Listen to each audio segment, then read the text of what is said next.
కాంగ్రెస్ నేతలపై ఢిల్లీ రౌజన్యూ కోర్టులో ఈడీ ఫిర్యాదు చేసింది. మరింత సమాచారం మా ప్రతినిధి అరుణ్ అడిగి తెలుసుకుందాం. అరుణ్, ఈడీ ఫిర్యాదుకు సంబంధించి వివరణ ఏంటి? నేషనల్ హెరాల్డ్ కు సంబంధించినటువంటి కేసులో కాంగ్రెస్ పార్టీకి సంబంధించినటువంటి ముగ్గురు కీలకమైనటువంటి నేతలకు సంబంధించిన వ్యవహారంలో ఎన్ఫోర్స్మెంట్ డైరెక్టరేట్ ఈ రోజు ఛార్జ్ షీట్ దాఖలు చేసింది.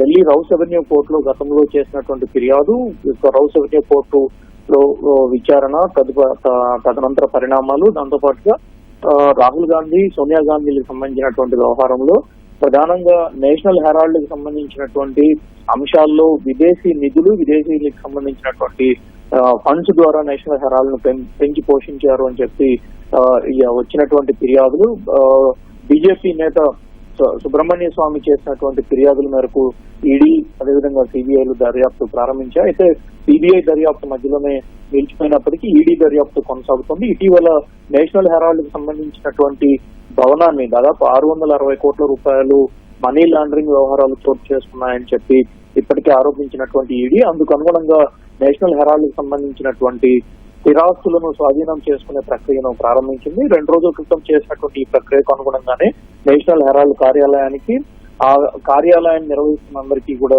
నోటీసులు జారీ చేసింది. ఇదే సందర్భంలో ఈ రోజు తాజాగా ఎన్ఫోర్స్మెంట్ డైరెక్టరేట్ నేషనల్ హెరాల్డ్ కేసులోనే సోనియా గాంధీ, రాహుల్ గాంధీ వీరిద్దరితో పాటుగా కాంగ్రెస్ పార్టీకి సంబంధించిన ఎన్ఆర్ఐ వ్యవహారాలు ఇన్ఛార్జ్ గా ఉన్నటువంటి శ్యామ్ పిత్రోడాకు ముగ్గురికి సంబంధించినటువంటి వ్యవహారాలు చోటు చేసుకున్నట్లుగా ఈడీ ఛార్జ్ షీట్ లో పేర్కొనడం జరిగింది. తొలిసారి కాంగ్రెస్ పార్టీకి సంబంధించినటువంటి అగ్రనేతలైనటువంటి సోనియా గాంధీ, రాహుల్ గాంధీ పేర్లను ఈడీ తన ఛార్జ్ షీట్ లో పేర్కొనటము, తదుపరి విచారణను, తదుపరి దర్యాప్తును కొనసాగిస్తున్నట్లుగా ఎన్ఫోర్స్మెంట్ డైరెక్టరేట్ ఢిల్లీ రౌస్ అవెన్యూలోని ప్రత్యేక కోర్టుకు నివేదించింది.